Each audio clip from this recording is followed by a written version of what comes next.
The afternoon sun filtered through the smudged windows of Sweetie's Bakery as Diane Miller stood at the counter, her voice barely above a whisper. "I'm sorry, but I need to cancel the birthday cake order for Saturday." Her fingers trembled as she clutched her purse, knuckles whitening with the effort of holding herself together. The bakery, usually wore with a scent of vanilla and cinnamon, felt cold and foreign today. It had always been a place of celebration for Diane, but now it was a reminder of everything slipping out of her grasp. Cancel? Nancy, the bakery owner, frowned, peering over her reading glasses. "But, Ms. Miller, we've already started on the baseball design. Tommy's turning 8, right?" Diane nodded, struggling to keep her composure. "I know, and I'm so sorry. Something came up with work, and Her voice cracked. She couldn't say it aloud.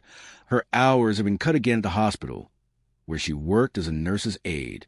The choice had come down to paying for the cake, or keeping the lights on.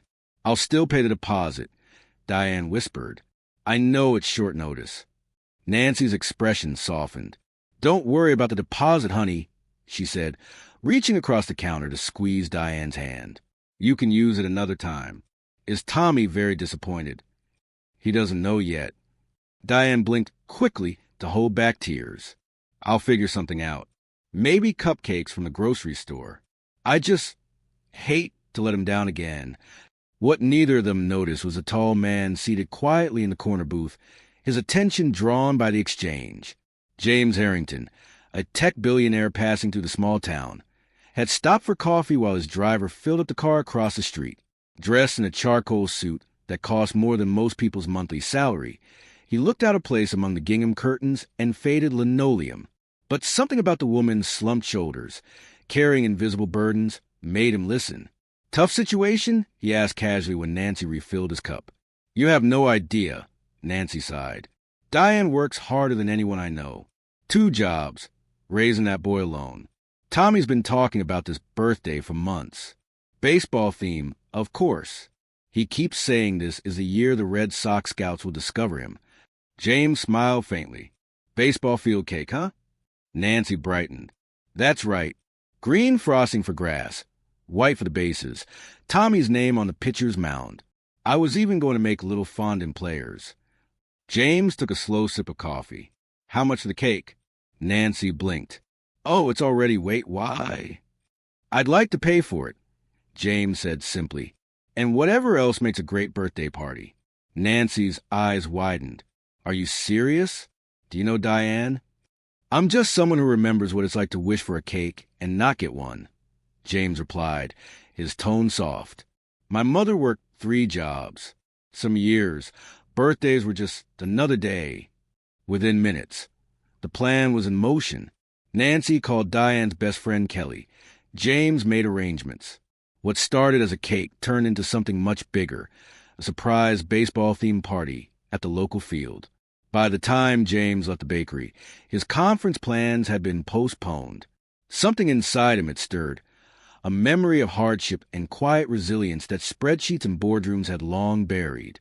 3 days later, Tommy Miller woke up on his 8th birthday expecting little more than pancakes. Money had been tight lately, and he knew his mom had been tired. "Ready for your surprise?" Diane asked, eyes glimmering. "Pancakes." Tommy guessed, grinning. "Better. Put on your baseball gear." They drove through town until Tommy spotted balloons tied to the chain-link fence of the local baseball field. A crowd of familiar faces stood waiting. "Mom, what's happening?" he asked, eyes wide. "Surprise!" Everyone shouted as they pulled up. His classmates, his teammates, even neighbors had gathered. Tables were covered with food, baseball decorations fluttered in the wind. At the center sat a magnificent cake shaped like a baseball diamond. The very one he dreamed of. Diane's throat tightened. Someone very kind wanted to make your birthday special. Tommy's jaw dropped as he took it all in. The joy on his face was enough to make Diane's eyes mist. Watching from the sidelines, James Harrington, anonymous benefactor, felt something shift inside him. The day unfolded like a dream. There were impromptu games, presents, laughter, and a photographer to capture all. Through it, James stayed mostly in the background. Later, Diane approached him, unsure how to thank him. "You've done something I could never repay," she said softly. "You don't need to," James replied. "Sometimes life deals unfair hands. I just reshuffled the deck." As the sun dipped low, Tommy ran up to him. "Mom says you're like a baseball scout, but for people who need help." James knelt to meet his gaze. "Your mom's the real hero. I just pitched in for a day." Tommy grinned and hugged him tightly. "Best day ever." James froze, then returned the hug, feeling something thaw inside him that had been frozen for years. On Monday morning, back in his sleek Boston office, James found himself unable to focus on financial reports. His thoughts kept drifting to the field, to Tommy's laughter and Diane's teary smile. "Mr. Harrington?" His assistant Patricia knocked gently. "Your 10 o'clock was canceled. Should I reschedule?" James didn't answer right away. "Patricia," he said finally, "do we have any programs that help working families directly? Not just big grants, something personal?" She frowned thoughtfully. "Not specifically, sir." "Let's change that. Set a meeting with the foundation team and contact Mercy Hospital in Riverdale." Patricia raised an eyebrow. "Riverdale? That's 2 hours away." "I'm aware," he said, his tone firm. "It's important." Meanwhile, in Riverdale, Diane was still reeling from the events of the weekend.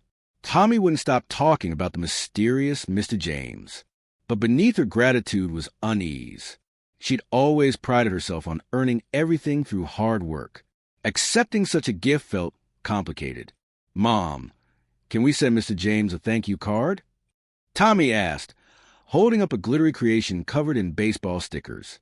"That's sweet, honey," Diane smiled. "But I'm not sure how to reach him." "Ms. Nancy might know," Tommy suggested helpfully.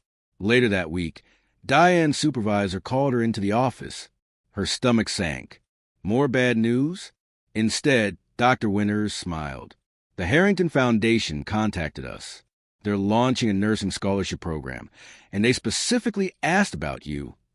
"Me?" Diane blinked. "That must be a mistake." "No mistake." Dr. Winters slid a folder across the desk. "Full tuition for your RN program, plus a living stipend. They're calling it the Second Chance Scholarship." Diane stared at the papers, her hands trembling. Inside was a personalized plan. Classes that fit her schedule, child care assistance, even mentoring support. It felt surreal. That night, as Tommy worked on homework, Diane paced the apartment. "What's wrong, Mom?"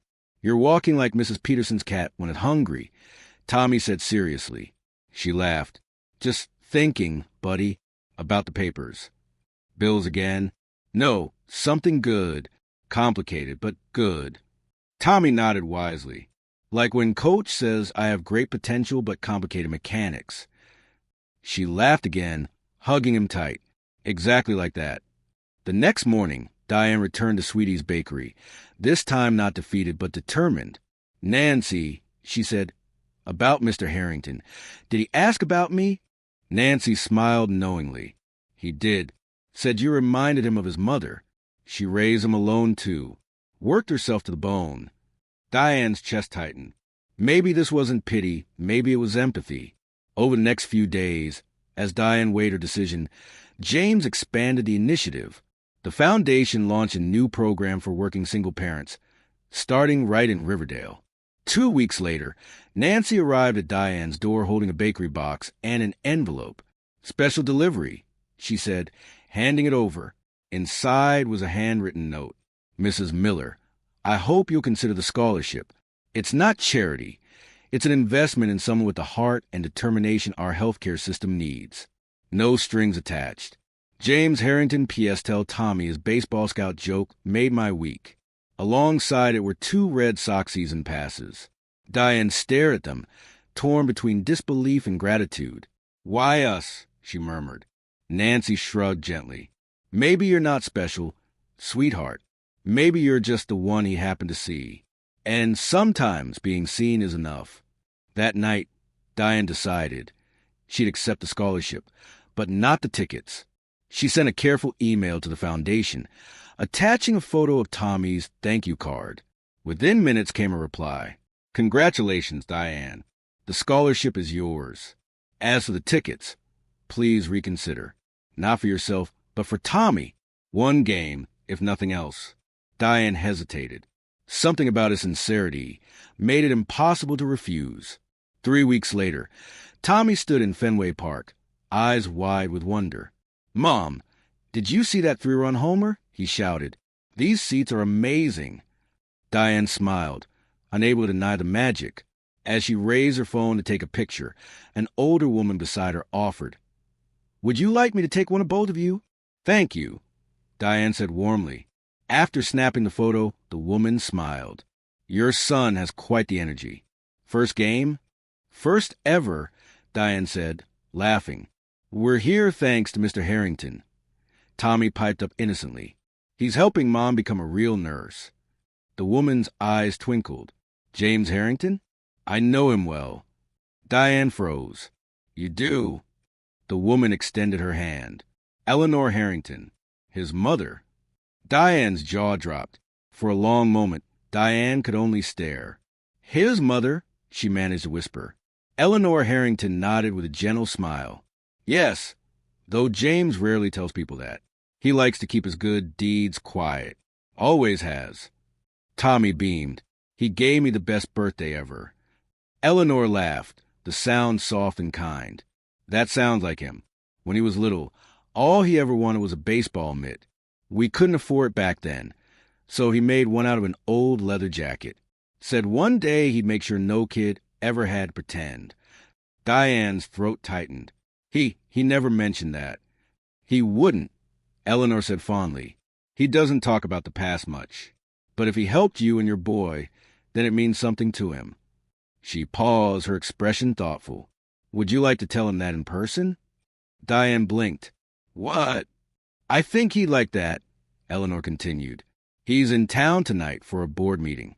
How about dinner?" Tommy jumped up. "Can we, Mom?" "Please." Diane hesitated, torn between gratitude and nerves. She wasn't used to sitting at tables with billionaires or their mothers, but one look at Tommy's hopeful face made her smile. "All right," she said softly. "Dinner." That evening, the restaurant buzzed softly with a hum of conversation. James Harrington stood near the window, speaking quietly with a waiter. When he turned and saw Diane and Tommy approaching, his usual composed demeanor cracked into a warm, genuine smile. "Diane, Tommy, you made it." Tommy rushed forward, hugging him without hesitation. "Mr. James, guess what? I caught a foul ball today, and your mom sat next to us." James blinked in surprise before turning to Eleanor. "You met them?" Eleanor gave her son a knowing look. "Met them? I invited them. You've done something good, James. You should be proud of it." James chuckled softly, rubbing the back of his neck. "Mom always has a way of organizing my life for me." They sat together, the conversation easy and warm. Tommy chattered about school and baseball, while Diane found herself laughing more than she had in months. For the first time, she saw not the billionaire, but the man behind the success, a man who still carried pieces of the boy who'd made a glove out of scraps. Midway through dinner, Eleanor leaned over to Diane. "You know, I haven't seen my son look this relaxed in years." Diane blushed. "He's very kind. I just hope I can live up to the faith he's placed in me." Eleanor's eyes softened. "You already have." When dessert arrived, tiny plates of chocolate mousse, Tommy's eyes widened. "This is fancier than anything we've ever had." James laughed. "You can thank my mom for that. She never let me skip dessert."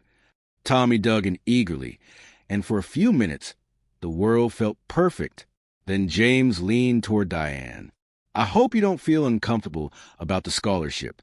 I didn't mean to overstep." She shook her head quickly. "Not at all. At first, I didn't know how to feel. But then I realized it's not about charity. It's about believing someone can do more if given the chance." He nodded slowly. "Exactly. That's what my mother taught me. To help people, not by saving them, but by giving them the tools to stand tall." Their eyes met across the table, and something unspoken passed between them. Respect, gratitude, and something deeper neither could yet name. Months passed, and the scholarship changed everything. Diane juggled classes and hospital shifts, But for the first time, she wasn't drowning. She excelled in her coursework, earning top marks. James kept in quiet touch, checking in occasionally, attending Tommy's baseball games when he could. By spring, Tommy's team had made it to the local championships.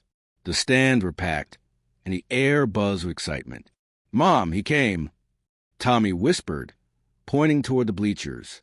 James stood near the fence, waving, dressed casually in a Red Sox cap.